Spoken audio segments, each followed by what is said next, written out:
name is Desiree Chen. I'm Senior Director of Communications and External Relations at Elmhurst University.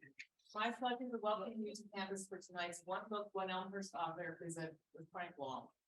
Elmhurst University is delighted to be able to present this evening's program with the Elmhurst Public Library and Friends of the Elmhurst Public Library.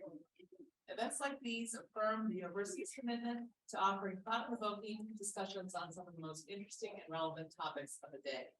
This academic year, the theme of Elmhurst University's cultural season lecture series is The Legacy We Leave: Doing Well, Doing Good, Investing in the Future.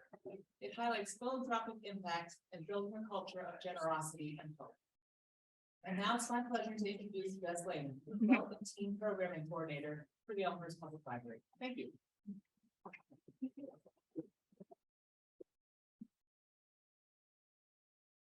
Welcome, everybody. So I just want to do some quick introduction, some explanation. So we have a hybrid event tonight. So if you haven't been to one of that means that some of you are here in person and some of you are watching online.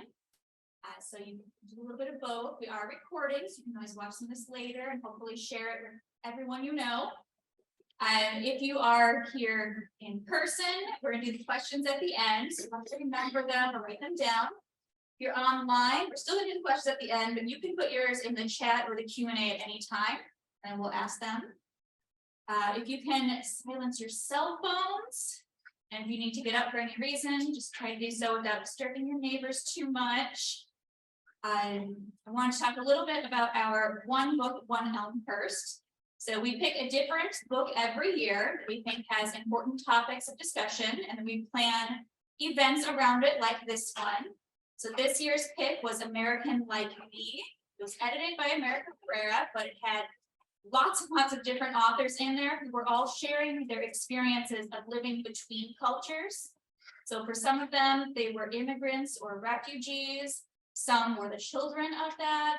There's a transgender person in there. There's a lot about how we all are here in the same country, but experience things differently.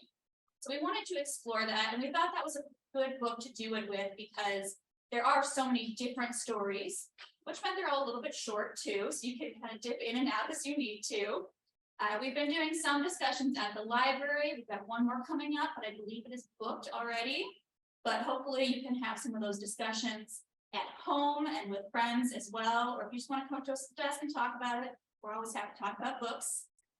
So we've been doing a handful of different events around that theme, all leading up to tonight with our One Book, One Elmhurst author visits. So thank you all for coming out tonight.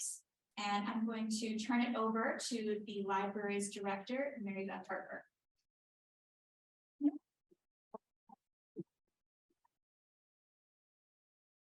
Hello, everyone. On behalf of the library, I'd like to welcome you all here tonight. And I want to thank the university for always allowing us to partner with them on these wonderful programs. It's so nice to be here in this great space. And hey, the fireplace back there looks really cozy.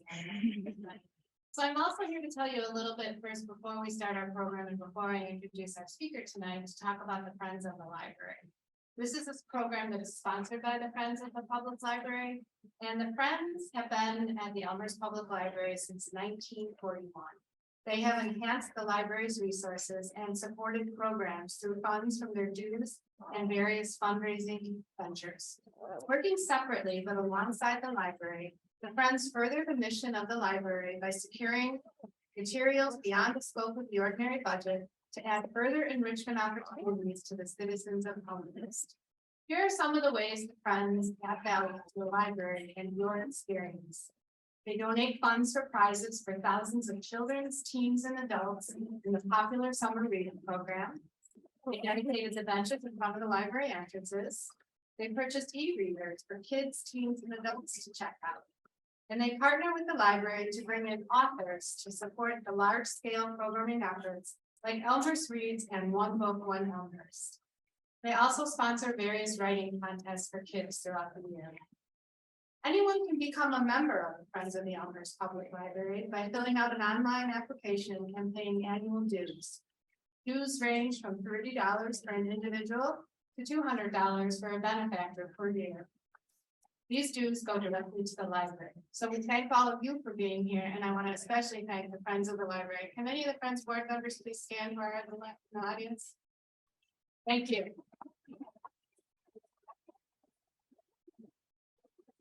Everything we do. Okay, so without further ado, I now want to introduce Frank Waln to you. Frank Waln, Lakota, is a public speaker, multi-genre music artist, and curator in the Rosebud Reservation in South Dakota. He's appeared on radio and television, including MTV, PBS, ESPN, the History Channel, and NPR. Frank is passionate about elevating Native American issues by addressing settler colonialism, mental health, and cultural preservation in his work. Described as a master class in understanding the world from the viewpoint of Native America, Frank's work improves our understanding of our collective history and brings to light cultural strengths we can build on to create a more just world.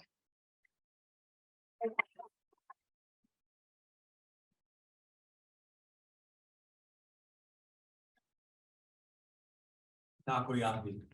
Oyate tchacha omani macha pelo.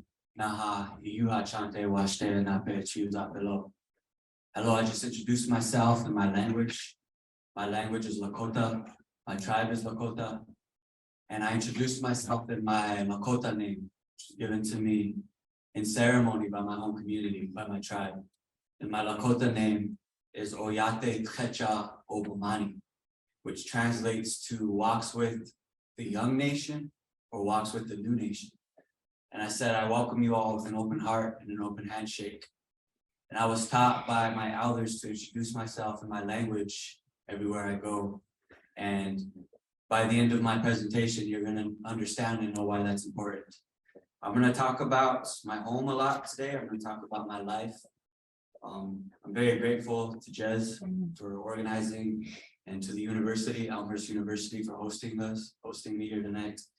It is actually Native American Heritage Month. November is Native American Heritage Month. I'm not sure if you're aware.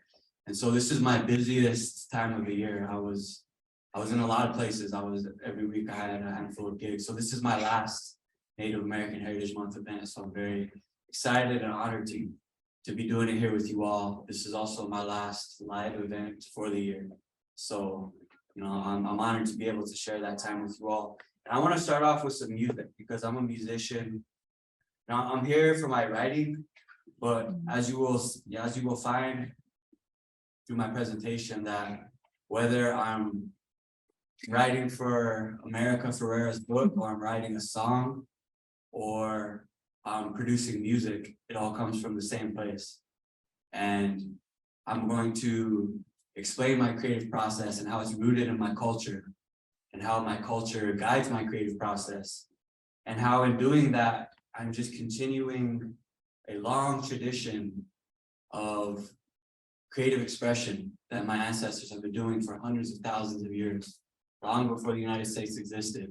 Some of the things I'm going to share with you are older than America, including the language I just introduced myself with. And so I'm going to start off with a song on native flute. I'm a multi-instrumentalist. I play a handful of instruments, and this is one of my ancestral instruments, native flute. And I'm going to do a song called Home.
So, thank you. So I often like to start off my presentations with that song because it grounds me and roots me in my home, the place I come from. I'm gonna tell you a lot about my home. I was born and raised on a reservation in South Dakota called the Rosebud Reservation. It's in South Central South Dakota. It's South Dakota is shaped like a rectangle. It's towards the bottom southern end of the state. It's really close to the Nebraska border, but it's about the size of Rhode Island. So it's one of the top 7 biggest reservations in the United States. So I'm going to share a lot of history too in my presentation, because history as we know it and as we don't know it colors my life, whether I want it to or not. And my life has been dictated by US law and US history in a lot of ways that I'm going to share with you. So I can't help but speak on history because it impacts my life and it gives context to the person that I am, the artist that I became. So I have a funny story. I have a confession to make. How many of you, raise your hand, would consider yourself a shy person? You're afraid of public speaking? Yeah, all right. That's about right. A study done, about 75% of people, like almost 3/4 of us, are afraid of public speaking, kind of shy, reserved. And when I was a kid, I was very much that way. I was really an introvert. Music wasn't an outlet for me, but I never in a million years thought I would be speaking in public, giving presentations, performing my music for a living. So I feel very blessed to be able to do this. But the first time I ever spoke in public, it was a disaster. And I share this story because, sometimes when you want to do something or if you have a calling, sometimes, it takes time to get there and it just doesn't happen right away. Usually nothing in this life happens right away, especially when it comes to your craft or your passion. So the first time I spoke in public, I was a small boy. I was graduating Head Start on my reservation, my home reservation. I come from a very large family. I'm going to talk about my family in a bit too. I have a very large family. My mom had 7 sisters, 3 brothers, and they all had kids. So I have lots of cousins, and my mom grew up with all of her siblings. And so when I graduated from Head Start, a lot of my family was there. Most of my family that lived on our reservation was in attendance. And all of my classmates had large families too. So it was a packed house. And the day before, the week of the graduation, the teacher told us, she said, now students, it's gonna be a big day. We're gonna have a graduation ceremony, your cap and gown. We had to practice and everything. And we were given one task. So the day of the graduation, when we came on stage, they were gonna give us our diploma, and they were gonna hand us a microphone, and we had to say our name and what we wanted to be when we grew up. And so, I started thinking about what I wanted to be when I grew up. I didn't even know I was like 5, 6. Thought I wanted to be a pilot. That's what I wanted to be, a pilot. I'd never flown in a plane in my life, but I thought it was cool. I think I'd watched Top Gun or something, so I wanted to fly planes. And so, that was in my head. I'm going to be a pilot. But I was really nervous because, again, I was an introvert. I was shy. Speaking in front of people was a scary thing for me. And so the day came, and I standing on the side of the stage, getting ready to go up with all my peers. And my last name starts with a W, so I'm usually towards the end if they do things in alphabetical order. And so I was towards the end, and my whole family was there. And what happened next, I vaguely remember, but one of my aunties will never let me forget. Another thing, my family likes to tease and roast a lot. It's a love language. And so one of my aunties is always roasting me about this particular day and my debut as a public speaker. So I got on stage, and they handed me the diploma and they handed me the microphone. And I imagine I probably looked like a deer caught in the headlights, heart pounding, as a kid. And I panicked, and I think I blacked out because I don't really remember this. I just remember the after one. But I got the microphone and I said, "My name is Frank Waln. When I grow up, I want to be a spider." I have no idea why I said that because I hate spiders. They freak me out. If I was a spider, I would jump. So I don't know, maybe it was my fear and I was afraid, but for some reason I got up in front of everyone and said, "When I grow up, I want to be a spider." So I don't think anyone in the crowd would have thought that kid would be giving presentations or wanted to be a spider. But here I am. So, I share that story to encourage any of you who have a passion, you have a calling, you have something in your heart that you want to do, you know, sometimes it takes time. And for me, it definitely it's taking time, and it's a lifetime. And I'll share a bit more about my family and my home, because the reason I'm here, the book that I was featured in America Ferrera is American Like Me. I wrote about my grandmother in that book. And I'll backtrack a bit and I'll say that I was really blessed to be given that opportunity. And I'm also going to share my path of becoming a writer, because I think it was a non-traditional path as well. And I'll say that that book that I was featured in American Like Me, there were two other Native authors in that book. One is an actor, his name is Martin Sensmeyer. And the other one is a Native woman. She's a poet and a writer. Her name's Tanea Winder. And her and I have worked very closely together. She actually managed me for a bit. We've collaborated on music and a lot of projects and presentations. She also was featured in that book, but she had a more traditional path to becoming a writer. You know, she had her master's in creative writing. She kind of took the traditional path, but her and I both kind of ended up in the same place. And so I want to speak a bit about my path to becoming a writer as, you know, as an artist, because I think everything I do, like I said, comes from a common source, and that creative process is rooted in my culture. Even the way that I present and perform is rooted in my culture, and that I share the stories of where all of this comes from. You know, I don't just show you the baby, I tell you about the labor too, how we got there, you know. And I think that those stories are very powerful. And I found in my life that the shortest distance between you and any other person in this world is a story. It doesn't matter their race, their class, you know. I'm going to share stories tonight that probably every single person in the crowd is going to be able to relate to in some sort of way, no matter who you are, where you come from. And I do that because storytelling is very integral and fundamental to my culture. But I also think it's fundamental to who we are as human beings. And I think storytelling is in our DNA as human beings. And I think it's more than just a Native thing, it's more than just an American thing. I think it's a human thing. And so I try to tap into that in how I present myself as a Native artist. So with this project, this book, American Like Me, I got an email from the actress America Ferrera, and I thought it was a scam at first. I didn't think it was real, asking me to contribute to her book, which would feature, as Jess said, you know, different perspectives of what it means to be American. And what's great is it's, you know, short stories. And like I said, I wrote about my grandmother, and I wrote about stories my grandmother would tell me from being a cook. She was a cook at the elementary school in my home community. It's called, the community I come from, so my reservation is the Rosewood Reservation, and our reservation is divided into 24 communities, and they were either named after chiefs or, you know, like something culturally significant. So the community I come from is called the Hedog community, named after Chief Hedog. And so my grandmother was the cook at Hedog Elementary School for many, many years.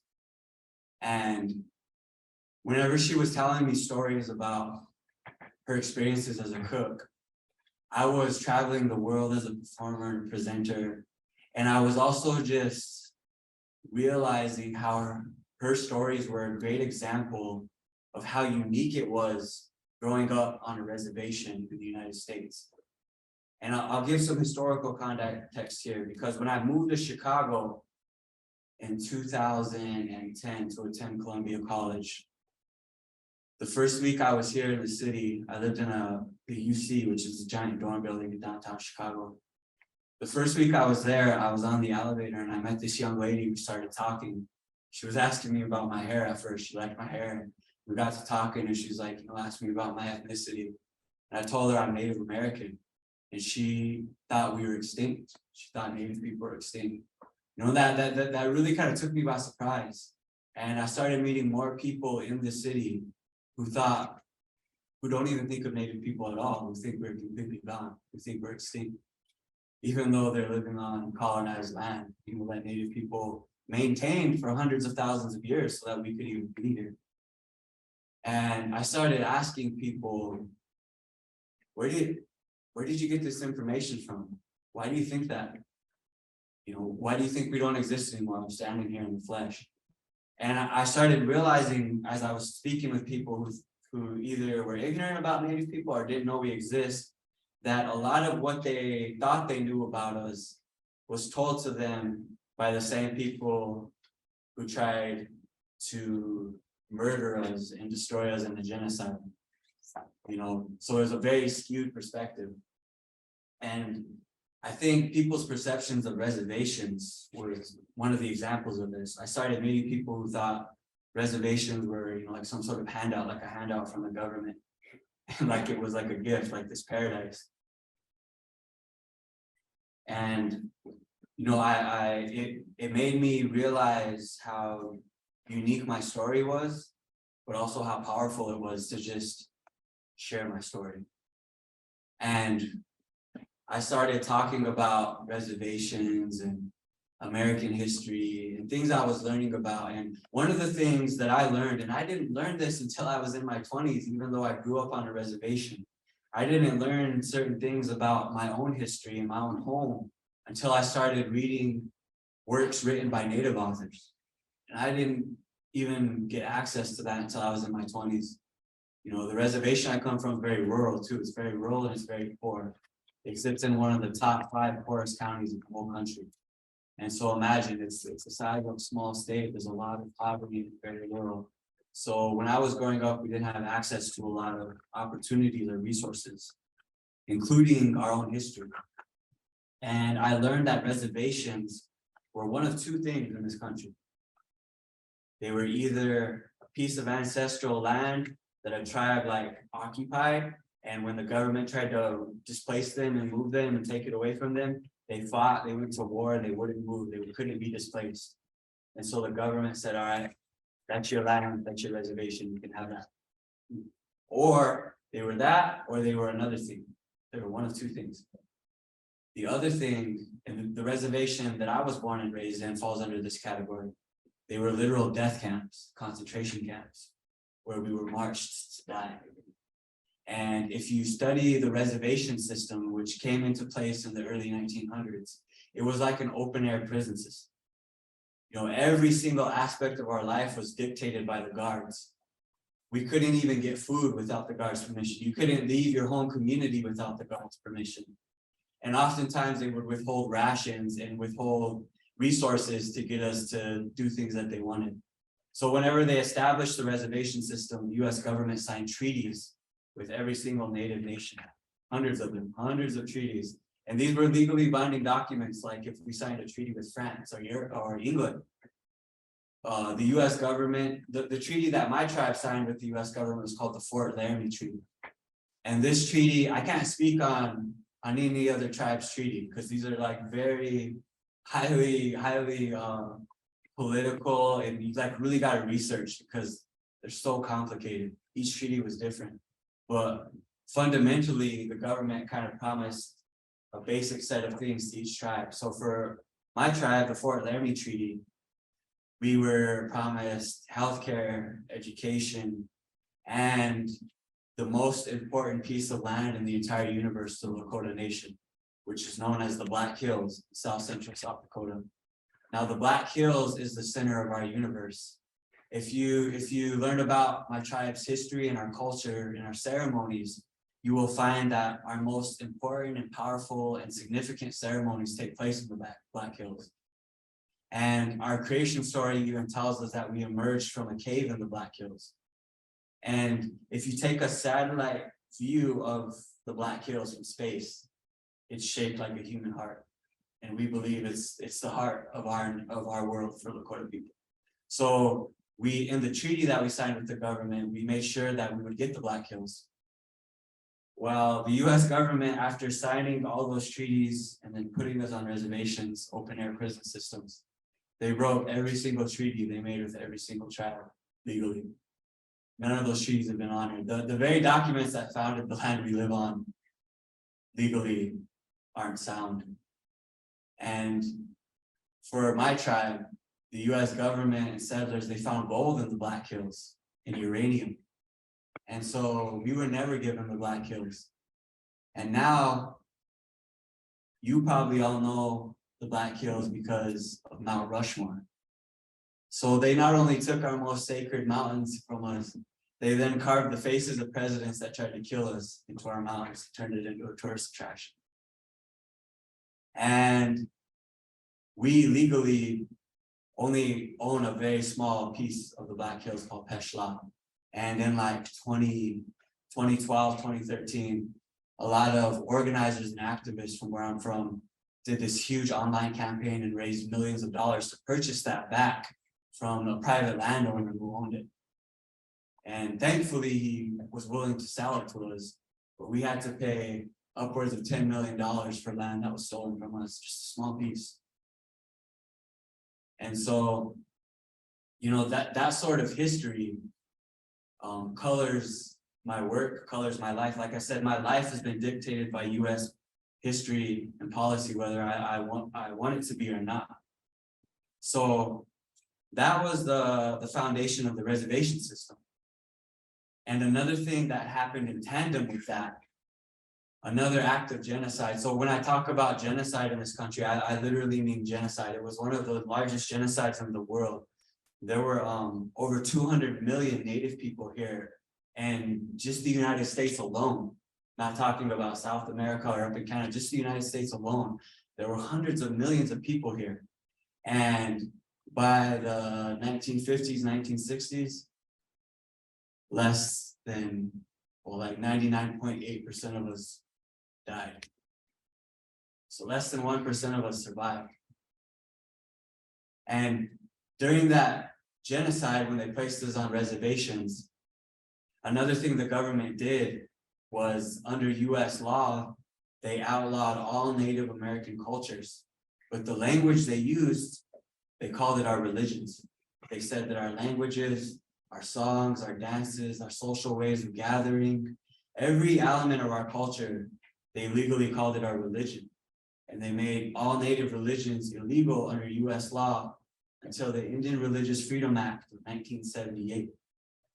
So I'm looking out in this crowd, and some of you were alive before that. My mother was alive before that, when it was illegal for us to be Lakota. And this was another act of genocide and assimilation. You know, the government viewpoint was kill the Indian, save the man. Kill our culture and assimilate us as Americans was the idea.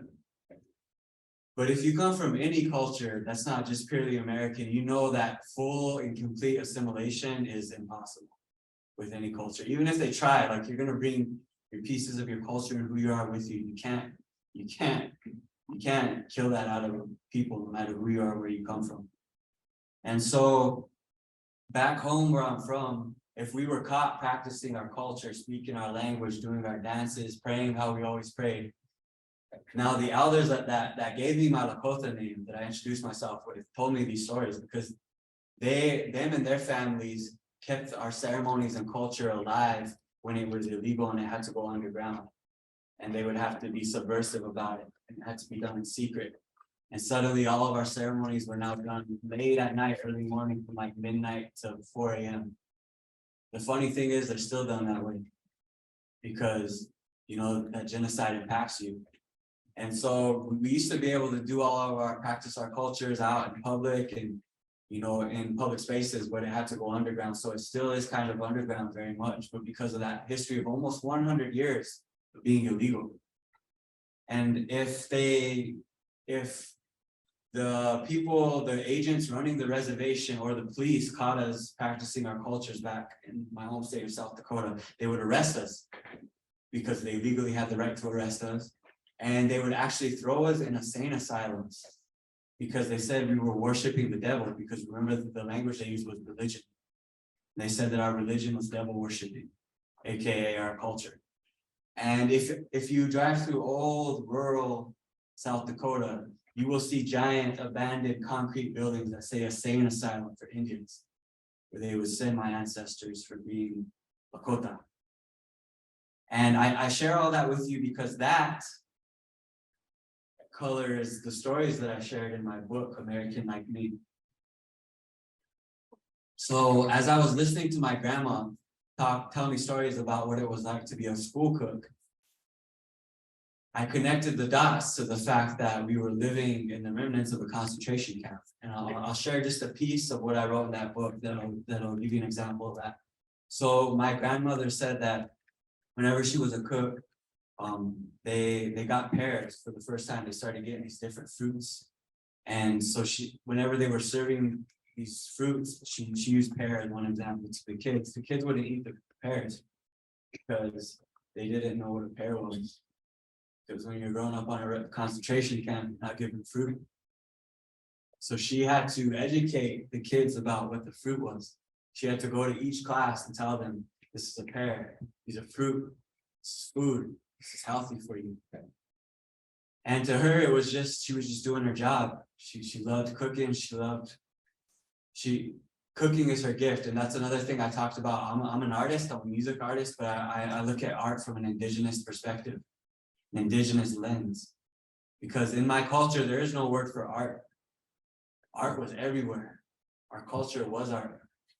Our songs were art, our dances were art, the way we dressed was art, the way we gathered was art, the way we hunted buffalo was art, the way we put up a teepee is art, the way we cooked is art. And so I framed my grandma's cooking as an art form. She's a creative person, she's very passionate. Even to this day, you know, she's in her 80s.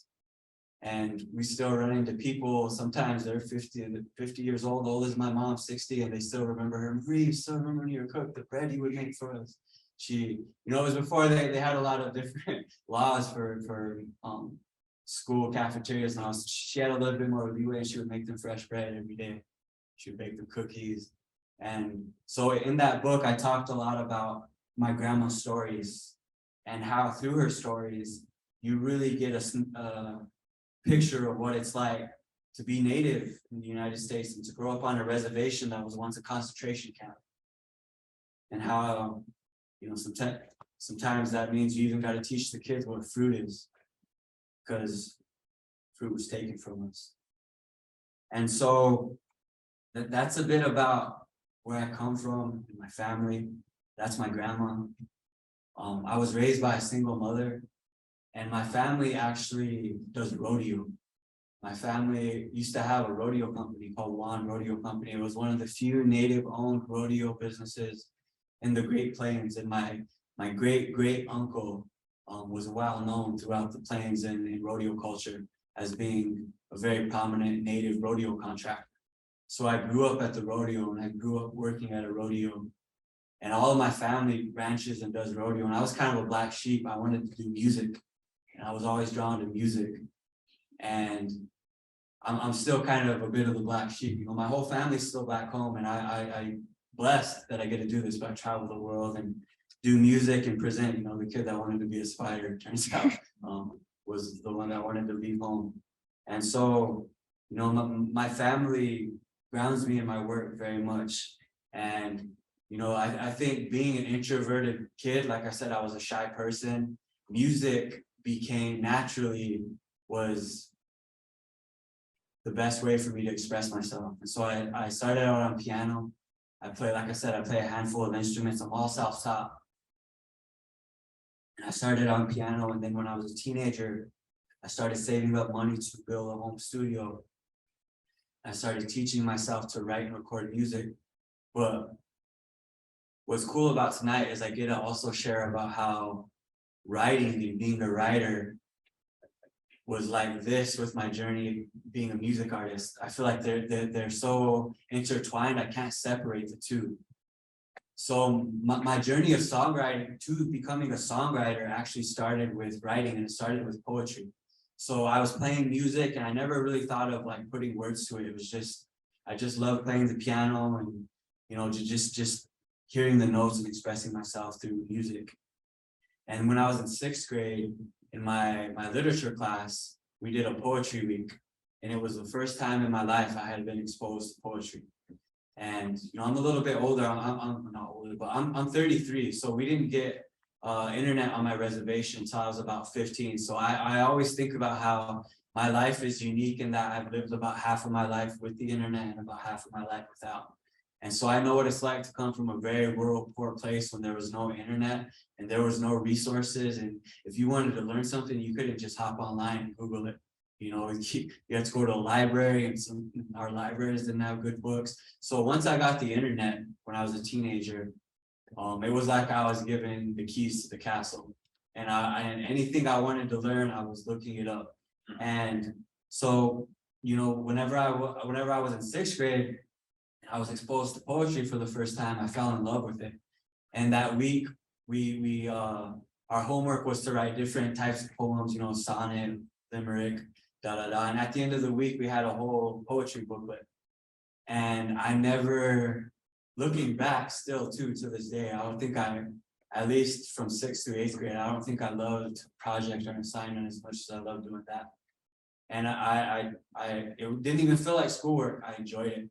And whenever the teacher graded our poems and our project at the end of the week, she gave me an A+, and she was like, "You're a really good writer. You should keep writing." And it was the first time in my life anyone ever told me I was a good writer. I think even ever really paid attention to my writing. And I think it may have been one of the first chances I ever got to present myself as a writer, or to even write, you know, for someone to read. And so, you know, things just kind of started clicking in my head. I was like, well, that was really fun for me. I really enjoyed doing that. I got an A+, 100%. And the teacher was like, "This is really good. You should keep doing this if you want to." And so I did. I just kept writing poems, and slowly those poems evolved into songs. And I would have notebooks. I was really big into sports too. So my family was big into rodeo and sports. I have lots of cousins or first team all-state in all their sports. I was top 10 in distance running in my state. And my senior year, we won a state championship in basketball. So sports and music were, and poetry were like really big for me when I was younger. And I say that because the place that I come from, you know, is a tough place to grow up. There was a lot of challenges coming from genocide and growing up in one of the poorest places in the country, where there's all these laws put in place by the government to subjugate you, to keep you there, to keep you silent. And so, you know, and again, I wasn't aware of all of this. I was growing up in the remnants of a death camp, and I didn't know it. And so the music and the poetry became a safe space for me to express what I was feeling, what I was going through. And slowly those poems evolved into songs. And when I was a senior in high school, I applied for this huge scholarship. It doesn't exist anymore. It was set up by Bill and Melinda Gates. It was called the Gates Millennium Scholarship. And it was for minorities. Only 1,000 students in the whole US got it every year. And you had to be Pell Grant eligible, and you had to write 8 essays, and you had to have leadership. You had to have a really stacked application because it was so competitive. And I think that was another time where I really opened up as a writer in those essays, and I really spoke on my relationship with my father, my relationship with my mother, my relationship with myself for the first time. And I was the first person in my high school to get that scholarship. So I had a full ride. And believe it or not, my music, I kept it a secret. Like I said, I was a shy person, and I shared that spider story to, you know, share with you. I never in a million years thought I would be doing this for a living. So I never thought there was an opportunity for me to make a life and a career out of my music. So it was like a hobby, a passion, a thing I did on the side to help me stay balanced and grounded. And so I didn't even speak about my music in my scholarship, but I got the scholarship. And at the time when I was 18, I thought the only way I could help people heal, because I wanted to help people heal, I wanted to help my home community heal. I thought the only way I could do that was to be a medical doctor. And so for 2 years, I used my scholarship, and I studied pre-med on an exercise science track at a university in Omaha, Nebraska, Creighton University. It's a private Jesuit school. And I did that for 2 years. That's a whole other story I share in another presentation. But I rerouted my life. I took a year off from school. I used my scholarship to come to Columbia College in Chicago. And I just put everything I had into music. Now, writing was always there because I was songwriting. I was writing songs. I took a public speaking class in college. And I didn't realize this, you know, But at the end of the semester, the teacher pulled me to the side and he was quietly like, did you know you're the best speaker in this whole class? I didn't realize that, you know, I just thought I was just doing the assignments, but he was like, you're a really good presenter. So if you want to do this for a living, you know, you can.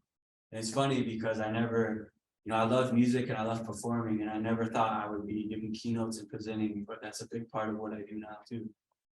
And so, you know, my path kind of revealed itself to me as I went. And when I graduated from Columbia College in 2014, I got to do this really awesome documentary project with MTV called The Rebel Music. And if you're interested, it's on YouTube.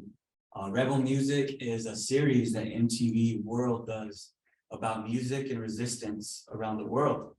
And for season 2, episode 1, they did Rebel Music Native America, and they brought it home to the US for the first time. And they profiled 3 Native artists. And I was one of the artists they profiled. And I was really blessed with that opportunity. I got to do a photo shoot with the vice president of MTV World, and I was on the poster for the whole season 2. And so it really amplified my career and put me out there. And once, you know, I started getting booked as a performer and a speaker, then writing kind of came back to me, and opportunities to write presented themselves, and it kind of followed the music, you know. I ended up writing an article about what Thanksgiving meant to Native people for The Guardian, you know, like shortly after that. And I remember whenever that opportunity came, it was the first time I was ever going to get paid to write, and it was the first time I was ever going to be like officially published. My music had been published, you know, and music was a whole other thing, but I was a little reluctant at first. I was working with my manager at the time, who was also a writer and was featured in the book. And like I said, she had her master's in creative writing, so she kind of took the traditional path. And thankfully, she really encouraged me. You know, I sat down with her and I was like, I don't know if I could do this. Like, I'm not a writer. I'm a musician. I'm a music artist. I'm a speaker.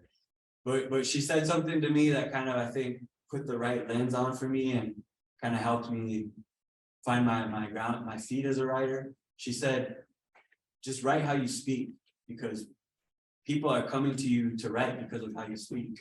So just write how you speak. And so that's what I did. And I haven't looked back since, you know.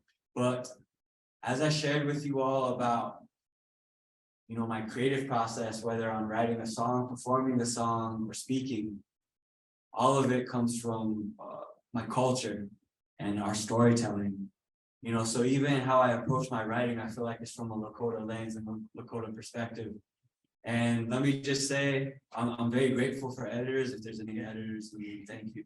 Because whenever I write, you know, I feel like I just kind of crazily throw a bunch of paint on the wall, have a vision in mind. The editors help me find the full picture.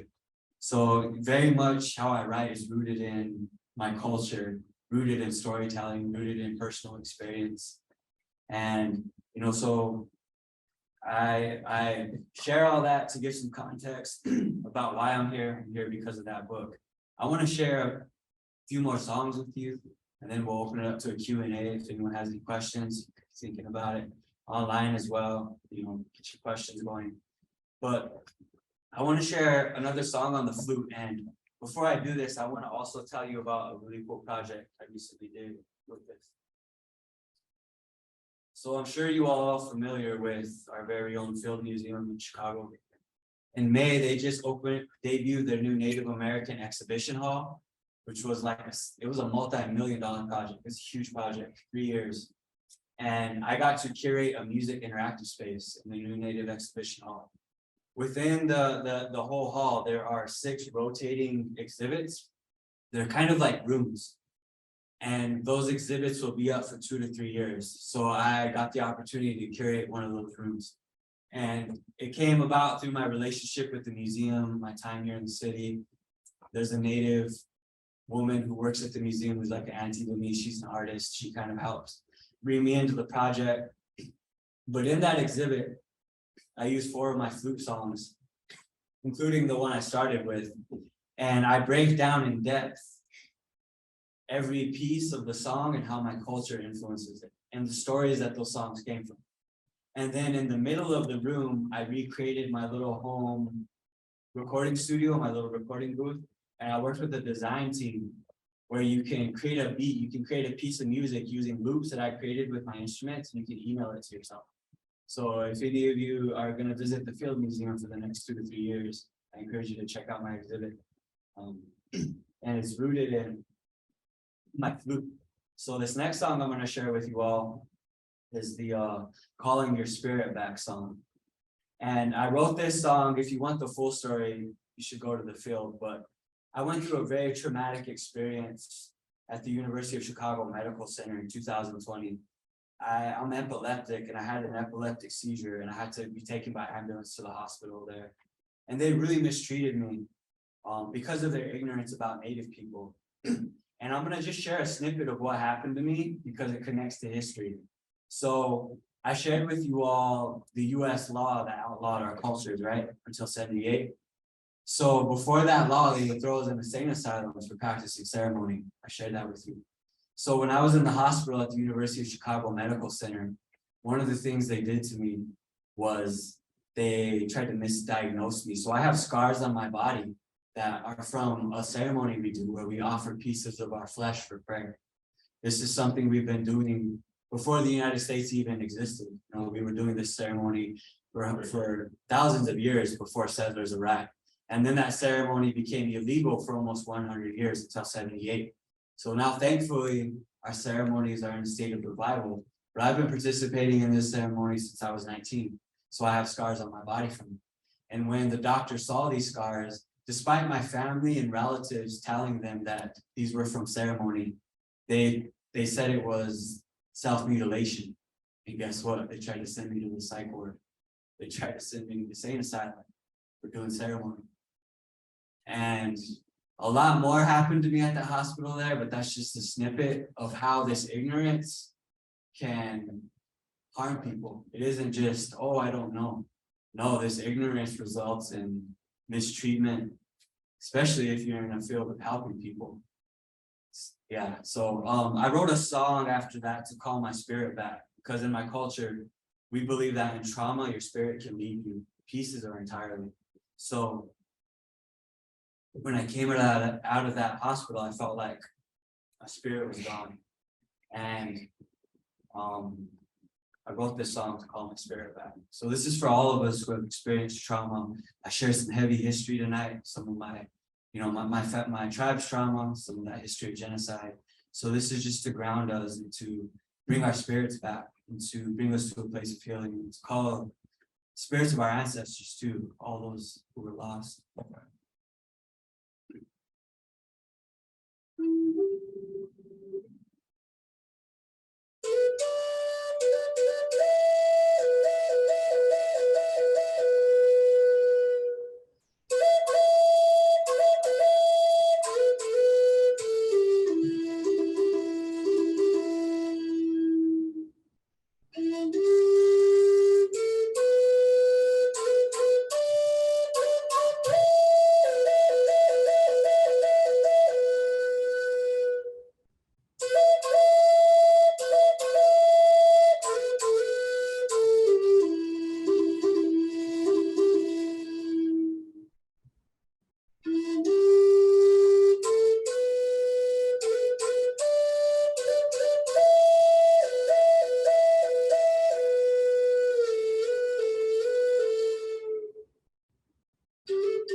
So I'm going to share another song with you on the flute before we go to the Q&A. And this song is called Opila, which is our word for thank you. Now I wrote this song for a medicine man, an elder from my home community. Unfortunately, he's no longer with us. He passed away in 2019, but he saved my life. And when I introduced myself in my language, the name that I gave you, my Lakota name, he gave me that name in ceremony. And he was like a grandfather to me. And so I wrote this song to say thank you to him. But this is a thank you to you for you all being here, to Jez, Elmhurst Library, Elmhurst University for hosting me. You know, like I said, This is special for me because I'm closing up Native Heritage Month. And my work is very special to me and intentional. So I'm intentionally closing out here tonight with you all in this way. And I'm saying thank you. But I want to also close out by saying, the reason I'm playing this instrument right here tonight is another thing that happened to me in the hospital, another mistreatment I suffered was I actually woke up and became conscious while I was intubated with the tube down my throat. And I don't wish that experience on anyone, but it's one of the most horrific experiences you could ever have in your life because I blacked out before I had the seizure. And when I woke up in the hospital, you got a tube down into your throat, you can't speak and you can't breathe. And I immediately started panicking. Imagine you wake up, you don't know where you're at, you can't talk, you can't breathe. What do? You try to sit up. They brought security in, they held me down, they locked me into the bed with locked restraints, and they pumped me full of sedatives, including a spinal tap. They basically did everything to me you're not supposed to do to a seizure patient. And when I came out of that experience of being conscious while I was intubated, I had so much suffocation trauma, PTSD. Like I would have panic attacks where I couldn't breathe. I'd have nightmares in the middle of the night, wake up where I was suffocating. And after that, I met another artist, an older Japanese woman who had a similar experience. She shared something with me that I think encapsulates that experience for all of you. She said she also woke up while she was intubated in an operation. And she told her family that if she ever has to be intubated again, to just let her die because she never wants to even risk having that happen again. And I understand, I felt the same way. And so I started playing this instrument and writing these songs to reclaim my breathing and to get over that suffocation trauma. And for those of you who are musicians, you know that music has the ability to heal our brains and heal our minds and sidestep trauma. So this instrument helped me reclaim my breath. This is Wopila. This is thank you. Thank you to you all.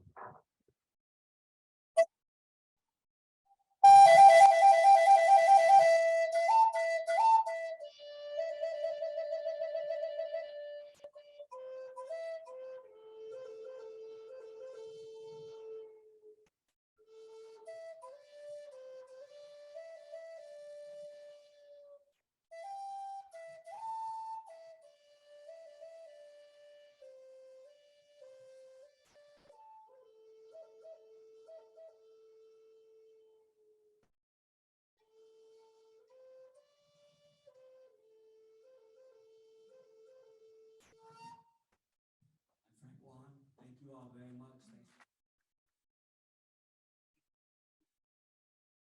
So if you have a question, we're gonna ask that you raise your hand and we're gonna ask that you come up here because we got a microphone to the house, but we also got a second mic going to our live streams. We want to make sure that people who are tuning in virtually can hear your question as well.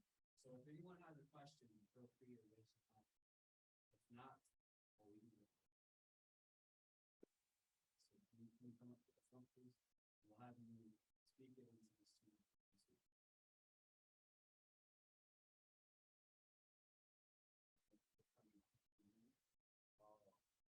What food historically do you admire in either in Thank you. So he asked, who do I historically admire? From Native people, Native culture. So there's an artist I like to tell you all about. His name is John.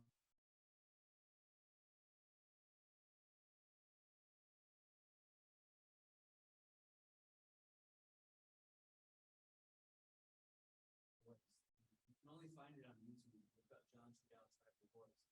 But he took his poetry, which is so powerful, and he put it with traditional songs, traditional singing, just those two elements. And it's such a powerful album, and everything he's talking about in that album is still happening and applicable to today. So definitely John Trudell. And I'll also say, like, people in my family, like my mother, my grandmother, my great uncle that started my family rodeo business that still sustains us today. I look up to him as an entrepreneur and a small business owner. Yeah, so those are a few Native people that I look up to. The other question, I drive past many Indian casinos. Do you have an opinion about the Indian casino, good or bad? So casinos for natives, it's an interesting topic because it's not just a monolith or one story. So I'll give you two examples. So I'll give you two tribes. Part of the treaty, so I talked about the treaties that we signed with the government. Part of those treaties was we were given certain legal rights. One of those was to do gaming in our home states. And so my tribe, we have a casino, but our location is very rural, very poor. Our casino sits on like literally the border of Nebraska and South Dakota. But really nobody goes but our own tribal members, you know, and we're already poor, so like really no revenues generated. I'll give you another example. The Shakopee tribe is in the middle of Minneapolis. That's where their reservation ended up being. Yeah, I think I've been there, yeah. Yep, so they have a really nice big casino. They're very wealthy. So another thing that's interesting with native tribes is our size, our population. So my tribe has over 40,000 members. Shakopee tribe has like, I think less than 1,000 members. And so their tribe is very wealthy. You know, they get a monthly payment from their tribe because of how much revenue comes. Whereas my tribe, like we're broke, we're poor, you know, like it's a different story. So for native casinos, you know, I don't think I feel any type of way. I think it's a tool, definitely. And, you know, given the context of where you were displaced, sometimes that tool works for you and sometimes it doesn't. Okay, thank you. All right, I see a hand right here. We'll blast this person to come up. Okay. All right, there we go. The house mic wasn't on, the online mic was. When you feel like you've lost your spirit, are there like other ways you try to do to get that back? Great question. So I was asked, when I feel like I lost my spirit, is there other ways to get it? I feel like I get it back. Yeah, so, you know, I only had like, you know, an hour to speak with you all, but that's a whole other presentation too, because that understanding comes from my culture, and we have ceremonies to call our spirits back. You know, we have even like little small things, like an element of our culture was, you know, parents would say that your spirit can also, you know, like stay in a place. Like, let's say tonight you had a great time, you really resonated, you really felt something here. When you go home, your spirit might stay here because you had that experience here. And so even when you go home, call your spirit back. And even just calling your name, like every day I call my name, but I call my Lakota name because that's the name that belongs to my spirit. But I say that to say, you know, parents when they're raising their children in our culture, like let's say you're calling your kids in from playing outside, if the kids come in, they'll keep calling the kids 4 times to call their spirit back. You know, so just always kind of keeping in mind your spirit every day, and just kind of keeping that spiritual lens on your day to day. And you know, I think for calling your spirit back, what my culture taught me is like whatever you personally relate with. You know, like if you have a song that you really like, you know, I wrote that song for me, but I'm a musician. If you have a song, you know, if there's like a certain medicine, like we burn sage, if there's like a certain herb, or you know, like or even, you know, like a certain relative that you feel like helps you, you know, just whatever you personally you feel like your spirit connects to, you can use those as tools to help bring your spirit back. Good question. We got 2, but I think the hand behind you came up first, so we'll let the guy here in the Carhartt hat step up first. I just wanted to say thank you first for spending the time to come over and talk to us. My question was more in regards to kind of a political standpoint that's going on. Yeah. Our plan from 2014 to 2017. Yeah. With the Dakota Access Pipeline. I'm just curious to know if you had any paper, activism in that. Yeah, for sure. So he asked about the Dakota Access Pipeline, which was between about 2014 and 2017. Some of you may have heard of it, but yeah, I went out there, I performed out there, and had a lot of relatives out there. And what was awesome about the Dakota Access Pipeline resistance, so I'll just give a quick 101. So in North Dakota, there was a reservation called the Standing Rock Reservation, and there's this giant cross-country pipeline being built to transport tar sands oil from Canada to a refinery. I think there might have even been a refinery here in Illinois, but also down in Texas. So, you know, it was this like multi-route pipeline that was going to span the country. And in North Dakota, the way that they politically went about deciding where that pipeline was going to go it wasn't known until way later. So what they did was it was originally gonna go through Bismarck, which was one of the biggest towns in North Dakota. Bismarck's like 90% white, but they realized it was going to endanger their water supply. So they rerouted it from Bismarck through the Standing Rock Reservation without consulting the tribe, which legally the tribe is its own legal entity. Like each tribe, when we signed those treaties with the government, established us as, I won't say completely sovereign nations because we don't have complete sovereignty, but we are our own governing bodies. We have our own governments, our own elected officials, and you can't do nothing on our reservation without consulting that governing body first. Just like, imagine if Canada built the pipeline to the United States without even consulting our government. Like that's sort of what happened in North Dakota. And so whenever that happened, a lot of resistance and awareness started gathering, but my reservation in South Dakota, we had already been battling another pipeline called the Keystone XL pipeline. Same thing. It was actually, and I just don't know why they do this. Like if you're gonna reroute it near us, like don't go through our water supply. Like they literally go straight through our water supply. Like in Standing Rock, they went right under the Missouri River. And on our reservation, the Keystone XL pipeline was gonna go right through the Oglala Aquifer, which is where we get our fresh water. So it just always seems like, they always want to route these pipelines in places that's going to endanger the native tribe that they're putting the pipeline next to. It doesn't make sense. And so we were resisting the Keystone XL pipeline on my reservation. We had built the camp. There was people there. And what happened at Standing Rock was almost just like a continuation of the Keystone XL. A lot of the people that set up the camp at Keystone XL then were the first people that set up the camp at Standing Rock. And I remember when there was just 1, 2, 5, 10 people there. But the era that he was talking about in 2017, there was like 10,000, maybe even 15,000 people gathered there to resist that pipeline. And it was a whole struggle. I went out there in November, actually around this time in 2017, and it was interesting timing because I was driving out there and I was meeting up with my mom. She was driving up from our home reservation. And that night I was driving out there. I don't know if any of you were keeping up, but they showed it online that night. And this is the sort of stuff that happened. And I just can't wrap my mind around why you would treat people this way. Even if there's a disagreement, there's like respect. That night it was below freezing temperatures. It was like close to 0. And a group of individuals gathered to do an action near the river. And the way that the oil pipeline corporation that was trying to stop the protest responded was they blasted everyone with water cannons and below freezing temperatures. They blew someone's arm off. Someone lost a freaking arm. A non-native person lost an arm. And that was happening the night we were driving out. And I remember we got there and the next day we met up with one of my aunties, not my blood auntie, but one of my mom's best friends we grew up with, and I'm really close with her sons. We grew up together.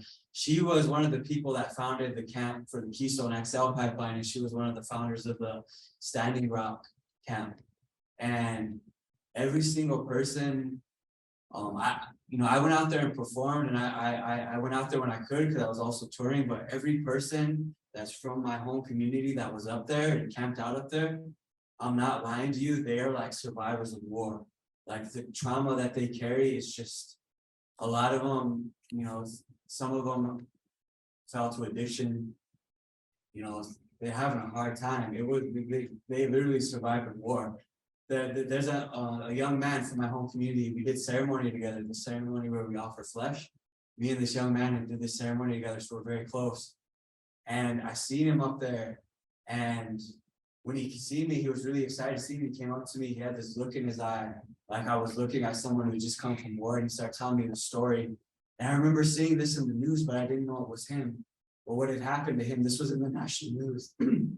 There was a horse camp up there. So another relative from back home, a guy who's like a big brother to me, he has a horse camp on our reservation that helps people coming out of prison and helps people healing from trauma using horses. He took his horse camp up there, and whenever there was actions and resistance, they would have their horses.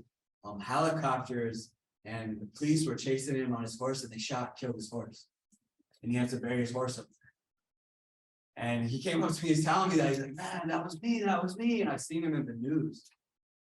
You know, and these were people who were coming from, you know, some of the poorest places in the country who had nothing to lose, and they were just there to protect our water because they had nothing to lose. And, you know, so I don't mean to get emotional, but he asked me about Standing Rock, and when I think of Standing Rock, just a lot of memories come to mind, you know, because I was there, but then also just a lot of people I love were there for a long time. And still to this day, you know, they're still battling the PTSD of surviving all of that. Just trying to protect our water. You know, and so yeah, so that I performed at Standing Rock. I visited a few times when I could, but have a lot of relatives that stayed there for months, the whole time, some of them. And I pray for them every day because I owe them a lot. We owe them a lot. The people who have clean water owe them a lot, but they carry a lot of baggage and a lot of trauma because of that. And I think that's also just an example of, you know, Native people. That's just one story, you know, every resistance, all these things. We never asked for this, and it's like we have to do this. It's like you don't get to choose to stop surviving. You just have to do it because you have no other choice. And so yeah, the Standing Rock and everything that happened up there was because we had no other choice. So that's a great question. See any other questions? Like we're kind of running a little bit. Yeah. I have a musical question for you. Yes, great. Two, specific and general. Specific, when you play the flute, you use trills, you bend notes, you drift the note off, and then you end every song with a blast of air. And I wonder what the cultural significance of those techniques are, number one. Number two, my pre-gaming was to listen to the key of Lakota this morning, and I wonder how that album evolved from your previous albums and what inspired that. Yes. Wow, I love these questions. I love talking about music. I love all the questions, but you know, the one we just shared was heavy, so it's great to have a balance. Thank you for your. So he asked about my technique, you know, with the flute, and it's a really exciting answer that I want to share with you. And I came across this revelation through my work at the Field Museum. So once I was really getting into writing songs on this instrument, one thing that I naturally started doing, at the time I lived near Washington Park on the south side, which if you don't know is a bird preserve. So I naturally started listening to bird calls for inspiration. And I have a ton of notes on my phone, like I hear a bird, oh, you hear that bird? And then I'll go back and listen and kind of listen to the way the birds are singing and calling and kind of take inspiration. And so I had written a handful of songs that way, including like, you know, I'll share with you the Wopila song. I wrote it for a medicine man who passed on. So within our culture, each medicine person has helpers, and it's usually like an animal nation. And that comes to them through dreams and through ceremony. They don't get to choose. It's the helpers choose them. And so this medicine man, one of his helpers was the Waln, the Eagle Nation. So he would use eagles a lot in his ceremonies, eagle feathers. And so whenever I was writing the song for him, I was thinking about eagles and eagle calls. It's like a sharp screech. So that's why like I start the song almost like an eagle screech. And so I was doing that. I was writing songs like that. And I went into the Field Museum before the pandemic locked everything down. And I was doing some work on my exhibit. And there was this archaeologist there from the Crow Reservation in Montana. He's a native grad. And so my tribe is Lakota, and traditionally our enemies were the Crow, but we're all Plains. So like, even though there's like slight differences, our cultures kind of have some common threads because we were Plains people. We were horse culture, we played the flute, we did similar ceremonies. And so I was talking with him about my exhibit, and I was telling him I'm focusing it around my flute playing. And I was telling him that before I even told him, you know, about my songwriting process, he stopped me and he said, you know, I want to share with you something about the way our ancestors used to compose flute songs out in the plains. He said, now the way we play flute is really Western influenced, of course, melodic, you know, this is like tuned to a key. But he said, prior to colonization, the way our ancestors composed flute songs is they would mimic bird calls. And he said that, you know, and it was tied to also like love. So a lot of the flute songs were like love songs. And how they would compose and the songwriters would do it is they would mimic bird calls. They would come up with a composition, and then they would gift it to someone. Now this is, now I'll gift it to you, and now you can play this song, but you tell the story of where it come from. And then I take that piece as it is, and then I add something new, and then I take it and it becomes something else. So you have your version, and I have a version of that, but then with something new, and then I take that and give it to someone else. And so that was how we composed our flute song. So I was, you know, continuing what my ancestors did without being taught. I was just listening to my heart, just listening to my spirit, just listening to my creative calling. And I was doing what my ancestors had been doing, you know. So to answer your question about that, that's why I smiled when you said that, because I love sharing that story about the bird calls. That's still to this day, you know, got a ton of bird calls I need to go back and listen to and be writing some songs on this. And to the second part of the question, my last album I released just over a year ago is called In the Key of Lakota. And I called it that because as a songwriter, as a producer, if you listen to that album, it's rooted in hip hop, but it genre wise, it also, you know, sounds unique, and it doesn't really sound like anything I've heard before. An example, I have a song on that album called Dreams, and it's actually a cover of Fleetwood Mac's Dreams, but I use native flute because I can't sing like Stevie did the flute can. And I slowed it up, and I only used 4 instruments when I created that song. And this is another example of how my culture guides my creative process, not just in content and materials, but also in form. So 4 is a sacred number in my culture. So I set out, I'm only use 4 instruments. I use a Lakota drum made of buffalo hide, my bass guitar, a gourd rattle, and my flute. And I'll just play like the first line. It goes like this. You'll be able to recognize.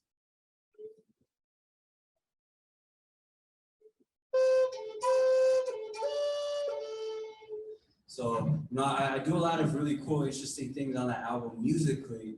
And as I was doing all this, I realized, you know, whenever you classify music, you say it's in the key of A, it's like kind of like a framework if you understand music theory. So I just kind of played on that and said, you know, my music is in the key of Lakota.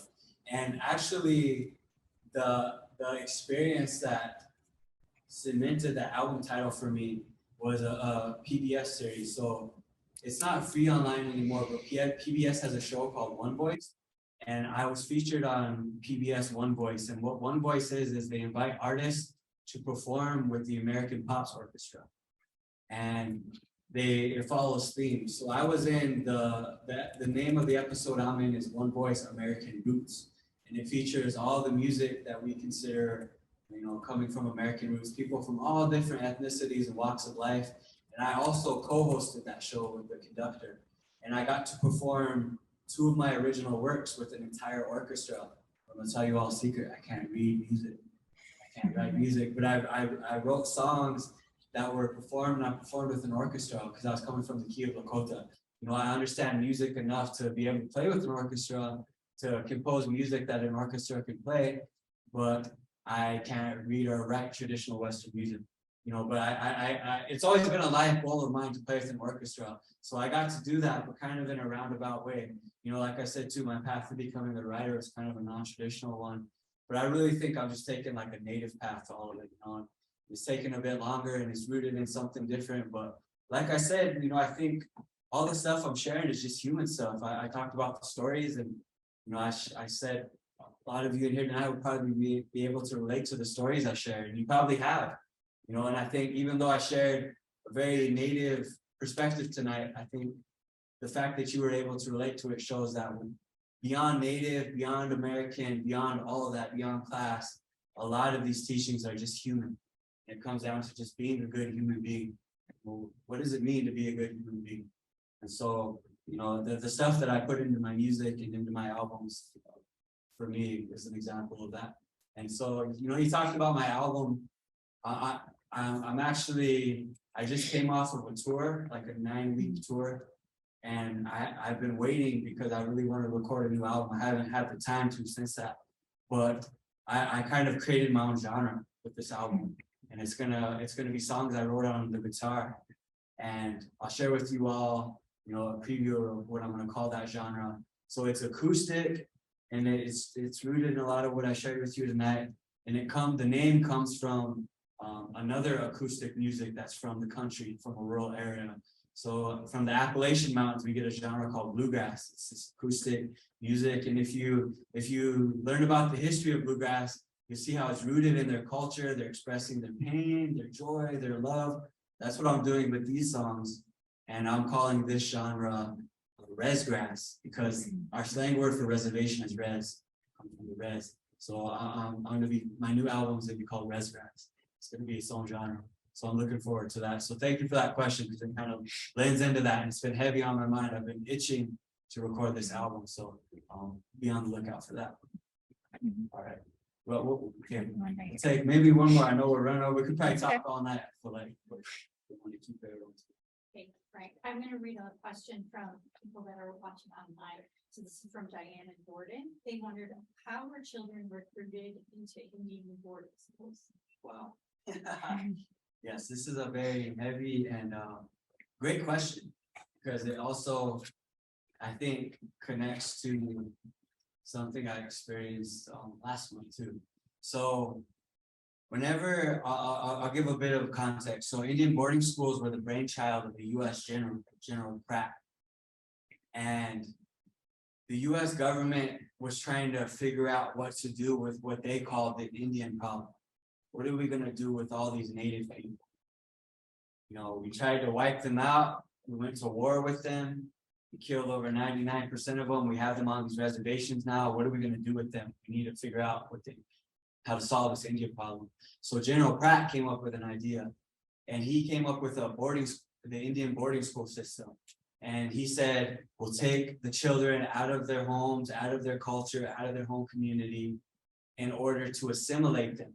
We'll cut them off from their culture. And that's where the term came from, kill the Indian, save the man. That was General Pratt's philosophy.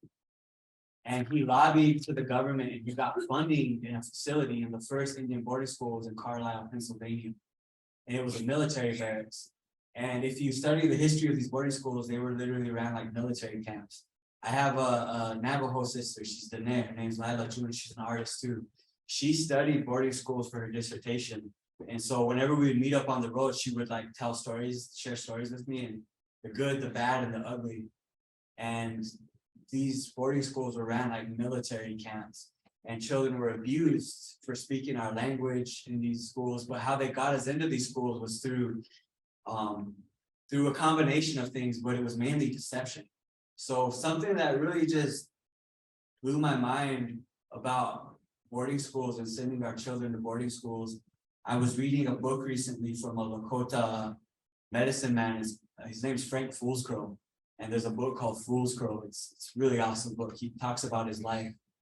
And he talks about boarding schools and how whenever we encountered American culture as Lakota people, and I think this is kind of true of a lot of tribes, it was two totally different worldviews.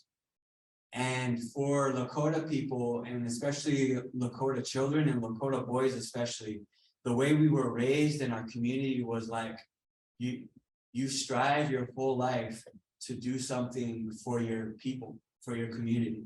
You like, whether it's like, you know, hunting, or it's like some enemies are coming, you need to protect your family, like, you know, whatever your talent is, you do that, but your whole life you wait for an opportunity to do something for your people. And so when settlers came and they presented boarding schools to our people, a lot of our families thought it was that. A lot of families thought this is like the opportunity for our children to go do something for us.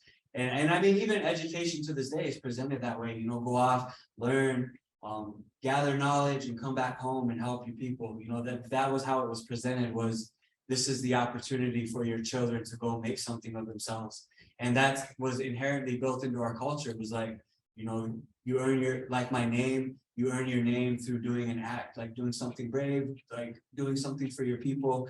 So that was always in our culture, was striving to better yourself and to use that to help your people.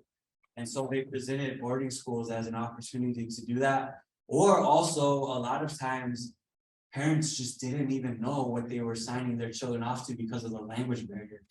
And a lot of times translators wouldn't care about properly translating. So imagine to a lot of parents didn't even know they were sending their children away to a school for months on end.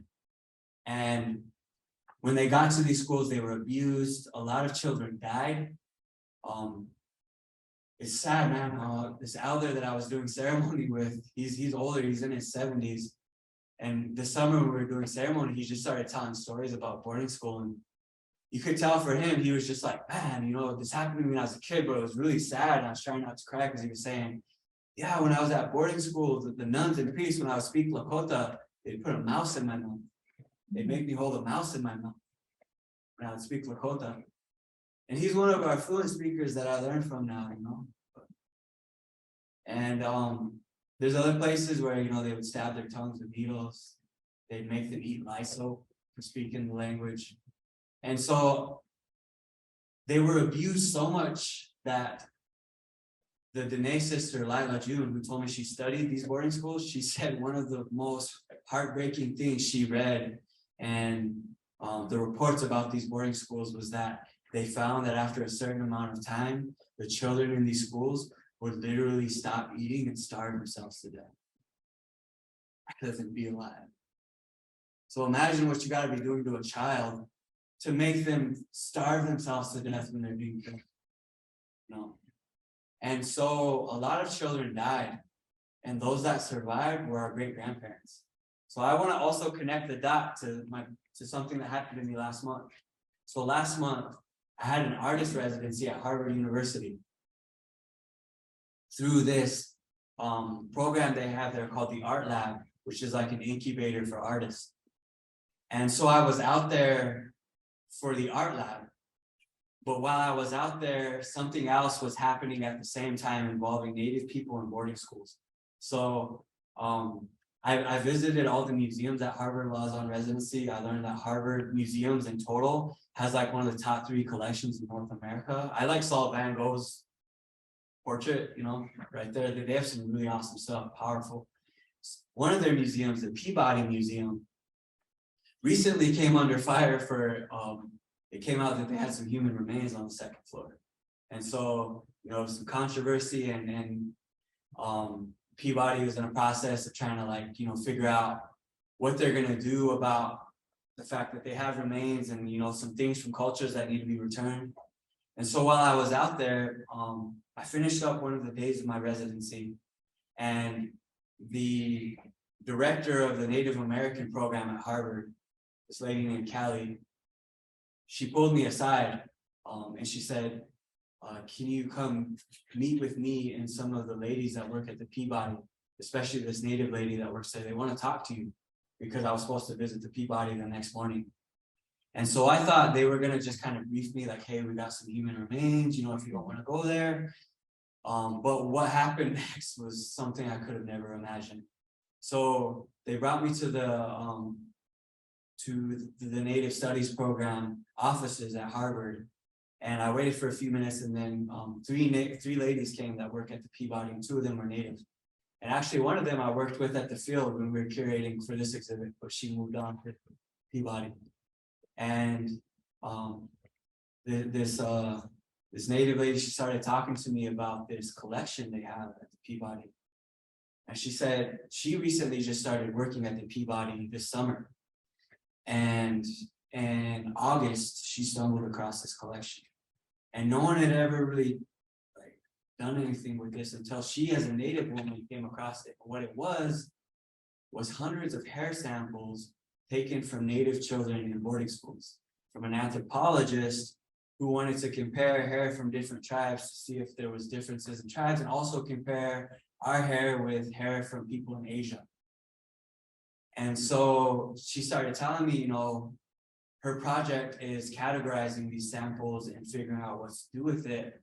And she broke down because she told me that as she was doing this, she came across 2 of her grandparents' hair. And when she told me that, I was really sad. I was like, wow, this poor lady. And then she told me that they had my great-grandmother's hair. She said, we have hair from Marie Waln. And they told me, and I went and talked to my family, and it was my great-grandma. They took a hair sample from her, she was at boarding school when she was 19 years old. And I got to go in and pray with my grandma's hair. I got to leave some medicine with her. But last week they announced it. It was in the New York Times. Peabody has this giant collection, anthropological collection of hair samples from Native children taken in boarding schools. And so now they're in the process of, getting that back to the families. But I share that with you. This history is not that long ago, like my great grandma was in boarding school and they had a hair sample at a museum in Harvard. And, I've performed and presented at Harvard 4 times now, but her great grandson, when I graduated high school, I couldn't even apply to Harvard because I didn't even have the test scores. So I thought it was just so crazy that me and my family couldn't even go to a place like Harvard, but they had my grandma's hair there. So yeah, I'm still processing that. They just announced it last week. I was just at Harvard in October, and I was on tour. Just had to go on to the next gig, so I didn't really get to process it.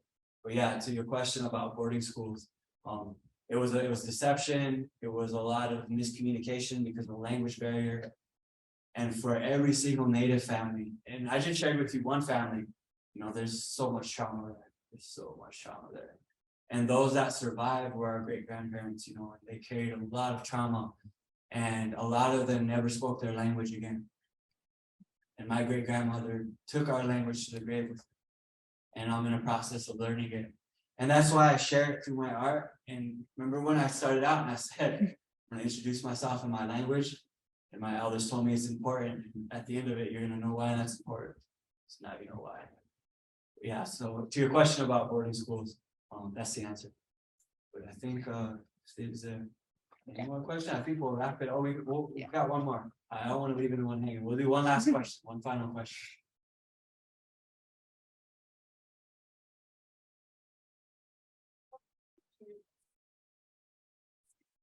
That's a great question. I was asked, what's the most important or meaningful ceremony for my tribe? I would say, it's hard to say because our ceremonies follow the seasons. And for Lakota people, before we were confined to a reservation, we were actually nomadic. And we migrated all throughout the plains. And we would use the constellations would tell us which part of the plains to be on at different times.